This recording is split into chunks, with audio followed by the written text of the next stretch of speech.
Bonjour à tous, c'est Flore Déco Créateur. On se retrouve aujourd'hui pour un tuto de Noël pour faire un sapin. J'ai récupéré les branchages qui restaient de la haie qu'on vient de couper pour en faire un sapin de Noël. Voici tout de suite le tuto.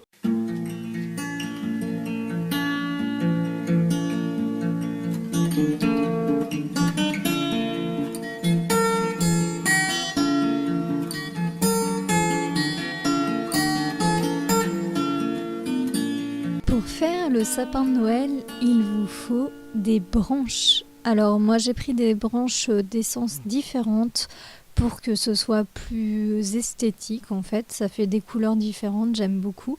Mais ces branches, il faut qu'elles soient droites. Ça c'est très important, sinon votre sapin va être tout tordu. Il faudra une branche principale qui sera plus grosse que les autres pour faire le tronc. Il vous faudra également du fil. Alors pour ma part j'ai pris un fil naturel, mais on peut également prendre de la laine ou des fils colorés pour faire un aspect un peu plus sympa. Ensuite je dispose les branches sur le tronc principal. Alors bien sûr les branches je les ai coupées de plus en plus petits pour faire la forme du sapin. Je les dispose pour avoir une idée de comment ça va être. Quel espacement je vais faire, etc., etc. Une fois terminé, je prends à peu près 2 mètres de fil maximum pour faire le nœud. Alors je fais un double nœud déjà et puis je le mets derrière pour pas que ça se voit. Attention, gardez vraiment un bout pour pouvoir fermer la forme après. Donc ensuite je prends le brin du fil, je prends l'autre petite branche et j'assemble le tronc avec la branche ensemble en croix. Donc je fais déjà une première croix comme vous pouvez le voir. Donc je passe bien en dessous et au-dessus. Et après je passe plusieurs fois sur la même croix pour que ce soit plus solide.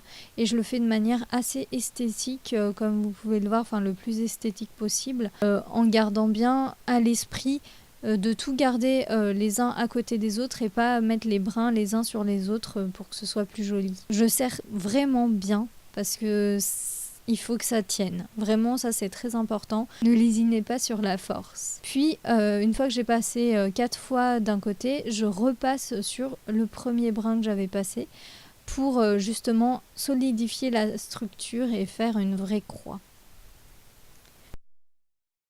Ensuite, je finis par tourner autour entre le tronc et la branche pour rassembler ensemble tous les brins de fil et donc donner une structure encore plus solide.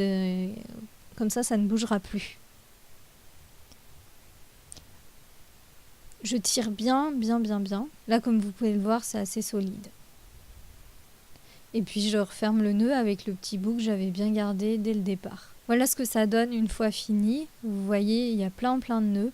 Alors moi, je vous déconseille ce fil naturel. Je sais plus comment ça s'appelle, mais il fait plein de petits bouts, donc c'est dommage. Le rendu n'était pas aussi beau qu'il se comptait. Mais quand même, je trouve que c'est très sympa. Ça fait un petit peu arête de poisson, mais si on regarde la forme du sapin et qu'on le décore, c'est plus joli.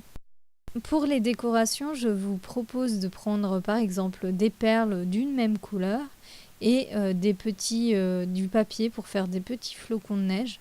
Donc moi j'ai pris des perles rouges avec le papier blanc, ça fait un beau contraste et donc ça fait juste 3 couleurs avec la couleur du sapin. Sur le sapin, c'est comme ça qu'il faut faire en décoration et en général en graphisme aussi.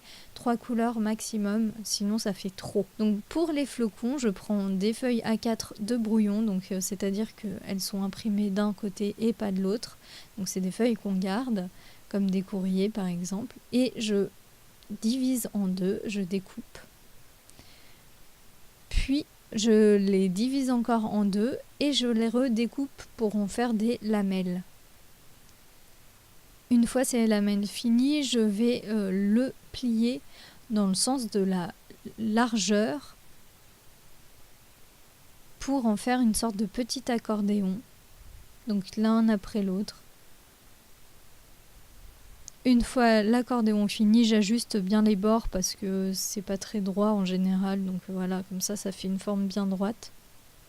Puis au milieu, j'accroche un fil pour pouvoir suspendre ma petite étoile et également faire tenir toute la structure. Et je commence à découper. Alors il faut découper de l'intérieur vers l'extérieur. Attention de ne pas couper le fil comme j'ai fait. Et faites des petites formes, par exemple des petites vagues. Finissez toujours en pointe, c'est comme ça que les étoiles sont faites. C'est plus joli. Mais ne faites pas ça à l'extérieur. Et vous allez réitérer de l'autre côté. Donc ensuite, vous allez tout plier des deux côtés. En gardant bien le fil. Bon, là, je l'avais coupé, donc il est tout petit. Mais ne coupez pas le fil. Et puis après, vous allez ouvrir votre étoile. C'est un peu comme un pompon. C'est un peu le même principe. Et là, vous allez voir que ça fait un peu comme un éventail aussi. Hein, on peut aussi voir ça comme ça. Ça va faire votre petit flocon de neige. Ensuite, pour les autres décorations, donc j'ai pris des perles rouges que j'ai simplement assemblées. Donc j'en ai pas mis beaucoup. C'est juste pour que ça suspende, un peu comme des gouttes ou des attrape-rêves, vous voyez un petit peu, ça fait un peu comme des plumes. J'avais envie de donner un côté un peu poétique, donc je trouvais que ça allait super bien avec l'ensemble. Donc voilà. Ce que j'ai fait, c'est que j'ai pas fait comme des colliers, hein, j'ai attaché des perles, pas forcément au même niveau. Voilà, j'espère que ça vous a plu, ça vous aura donné plein d'idées et on se retrouve très vite. À bientôt.